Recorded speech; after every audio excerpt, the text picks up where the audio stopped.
Ndabaramukije cane bakunzi b'ikiganiro igitondo gishasha amahoro y'Imana kugubwa neza kuranirwa no mu byanyu no mu banyu nivyo ndabipfurije.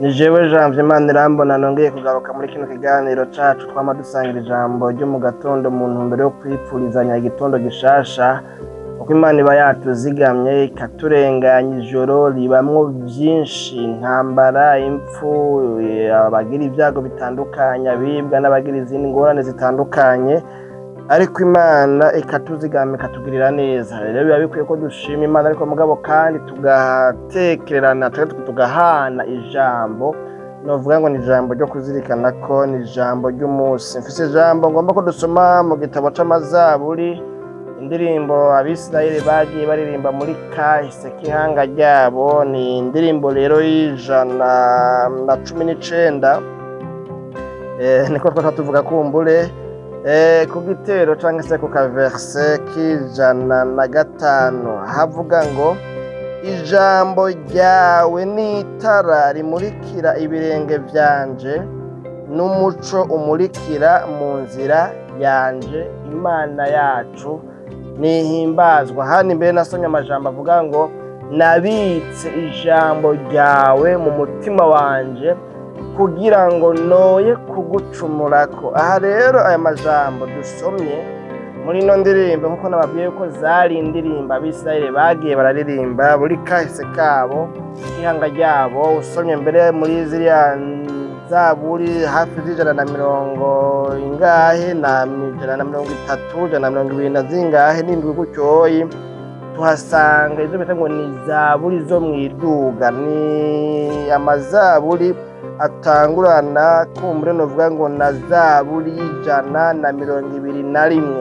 y'121 atangurana na zaburi 120 hanyuma ukabandanya ni amazaburi 15 aherana na zaburi 134 ariko siyo ntumbero. Nshatse kubabwira gusa ko hari hizo baririmba bariko baraduga ngo mu misi mikuru i Yerusalemu. Rero bita ngo ni zaburi zo mwiduga baduze mu misi mikuru i Yerusalemu baca baziririmba. None rero uyu muririmbyi tuvuge gutyo aririmbye mu majambo yiwe y'indirimbo yiwe avugamwo ngo ijambo ryawe Mana ni itara rimurikira ibirenge vyanje. Imana yacu nihimbazwe ngo kandi niryo muco umurikira mu nzira yanje.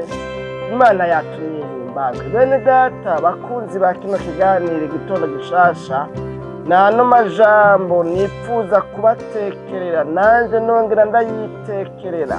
Aya majambo atubwiye kw'ijambo ry'Imana ari ikintu kidasanzwe, kw'ijambo ry'Imana ari itara rimurikira ibirenge vyacu kuko isi novuga ngo ni mu mwiza ni mu mwijima. Iyi si yuzuyemwo ivyaha, hatabayeho ijambo ry'Imana nta muco. Ubugingo bwacu butabayemwo ijambo ry'Imana bwoba bugereranwa n'uburi mu mwiza w'umuzimagiza, bwoba bugereranwa n'uburi mu mwiza w'umuzitanya. Ariko kuko ijambo ry'Imana ari itara ribasha kumurikira ubugingo bwacu kugira ngo ntibuzimire, kuko murabizi neza iyo hatabona haba hatabona. Nka twebweho dukora mu bijyanye no kudandaza, jewe ndandaza imiti muri farumasi kumbure mu biganiro bitandukanye muhora mubibona kuko hari n'ibyo mpora nkorera muri farumasi. Ni ukuvuga iyo amatara yacitse usanga ubuzima novuga ngo buhungabana, byinshi birahungabana. Iyo ari mwijoro akaba ata matara ahari, murabizi neza kumbure habaho no kwibwa. Abenshi mbere baca bihutira no gutaha kugira ngo ntibave babasopa ntibave babiba, kuko mwijoro nyene ni mwijoro, ibibera mu mwijima ni mu mwijima. Ariko uyu muririmbyi avuze yerekana neza ko ubuzima bwiwe bubasha kumurikirwa n'itara ry'Imana, kandi iryo tara naryo ngo ni ijambo ry'Imana. Kubera iki rero? Kubera yuko ijambo ry'Imana rimwereka iciza n'ikibi, rimwereka ibyiza akwiye gukora, rikamwereka n'ibibi adakwiye gukora, rimubwira ivyo yakorekeyemwo atari vyiza, riramuhanura, riramuzimurura. Yaragiye kuzimira, yarakorokeye novuga ngo mu manga, ijambo ry'Imana rigaca rimumurikira, rigatuma ibirenge vyiwe bidatsitara, rigatuma ibirenge vyiwe bitazimira, rigatuma aca ahabona, rigatuma aca mu muco utangaje. Imana yacu nidutabare. Rero ntumbereye kuvuga iki? Ntumbereye kuvuga ngo nimba tugomba kutazimira, nimba tugomba guca ahabona, nimba tugomba kugira ubuzima novuga ngo butagendera mu mwiza w'umuzimagiza w'ivyaha, dukwiye kwibika kw'ijambo ry'Imana, dukwiye kurisoma, dukwiye kurifungura nkuko dufungura izindi mfungurwa. Imana nihimbazwe. Dukwiye kuribika mu mutima wacu nkuko twabonye ko ari umwanditsi ngaha mu mazaburi yavuze ngo narabitse ijambo ryawe mu mutima wanje kugira ngo noye kugucumurako. Mu yandi majambo bivuga ngo nasanze kugira ngo bikunde ko mbasha kubaho ntacumura, ari ngombwa ngo mbike ijambo ryawe.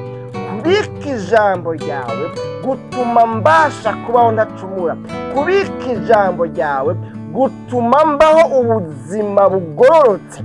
Kubika ijambo ryawe mu mutima wanje gutuma ndonka ikintu kintangira, gutuma ndonka bariyeri, gutuma ndonka uruhome runtandukanya n'ivyaha. Naho noba numva umengo nabishaka kubikorokeramwo, naho noba numva umengo nobikora nk'abandi, ariko ijambo ryawe rimbashisha kudacumura. Imana yacu nidutabare. Rero ngaha twasomye ngo ijambo ryawe ni itara rimurikira ibirenge byanje n'umuco umurikira mu nzira yanjye. Imana yacu nidutabare. Bene data bakunzi ba kino kiganiro igitondo gishasha cacu cuno munsi, biratubangukira gusoma amamesaje kuri za WhatsApp, za Facebook n'ibindi, kumbure ibinyamakuru, amakomantere, mu mavideo y'abana kababana nyene novuga ngo bahaturira hagasha. Mugabo gusomera ijambo ry'Imana, gufata umwanya ngo umuntu atuma asoma basi umurongo umwe ku munsi bikamugora, ariko mugabo iri jambo ribasha kumurikira ubugingo bwacu, ribasha kumurikira ubuzima bwacu, kugira ngo ntibubeho mu mwiza, ntibugende ngo buhave bukorokera mu manga. Imana yacu nidutabare. Rero twari dukwiye kwitwararika cyane gusoma iri jambo, tukarizirikana kugira ngo bikunde tubeho dufise umuco.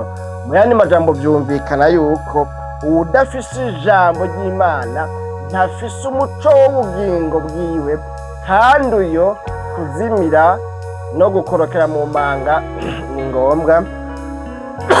Imana yacu nidutabare. Bene data bakunzi ba kino kiganiro igitondo gishasha cacu cuno musana. Rero nano majambo tugomba tugarukize ngaha. Birashoboka yuko ufise Bibiliya canke naho uyifise no mu telefone yawe kumbure, hanyuma mugabo kandi ukabusanga birahera, ugasanga kwa Mungu niwe wibuka yuko ufise Bibiliya, bacuyitora ugahanagura, batumura inkungugu, ugasiga n'agasiraje kugira ngo ibonekane ko isa neza, ariko mugabo ibiri muri yo ugasanga ntaco biriko birakumarira kuko nta mwanya ubifitiye. Nagomba kugukebura ngo nimba ugomba ico kubashisha kudacumura, bika ijambo ry'Imana muri wewe. Nimba ugomba ko ibirenge vyawe bidatsitara, nimba ugomba kudatsitagurika mu rugendo, fata ijambo ry'Imana nka nkama, kuko niryo tara rimurikira ibirenge vyawe, kandi niryo muco umurika mu nzira zawe. Gutyo ibintu bizogenda neza. Hari ibizazanye kubera yuko uri mu mwijima, ariko mwowe uri mu muco byosobanuka, byoja hagaragara, hanyuma ukagenda wemye. None nano majambo n'abahirwe abantu barifitiye umwanya iri jambo ry'Imana, kuko bizotuma bagira batazimira, bagenda nk'abagenda ku murango, kandi murumva yuko rizobafasha kudacumura.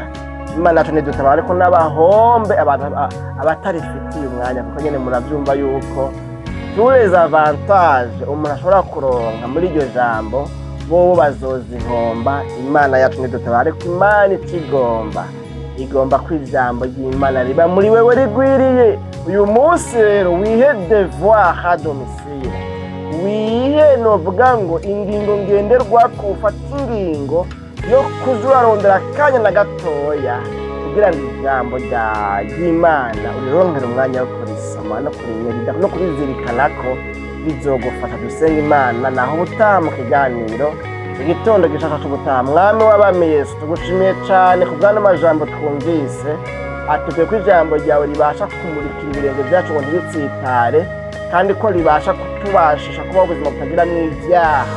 Umuntu wese rero yumvise ano majambo akaba asanze yari yarabuze umwanya w'ijambo, akaba yakumbura atahora abiye ikibanza kinini, akaba asanze ahubwo ibyago n'ibyaha, umwijima, umwiza w'umuzitanya ugaragara mu buzima bwiwe uterwa n'uko ijambo ryawe ritagutse muri we, akaba avuze ngo Mana mbabarira, namubwire neza neza umutunganye ibisigaye umushoboze guca agendera mu ijambo ryawe, bikunde abeho ubuzima burimo umuti. Urakoze bigomba byose bishishikariye kuba kuri bano bakozi ba kino kiganiro, mu izina ry'abagera Kristo tumaze tukwizeye, amen.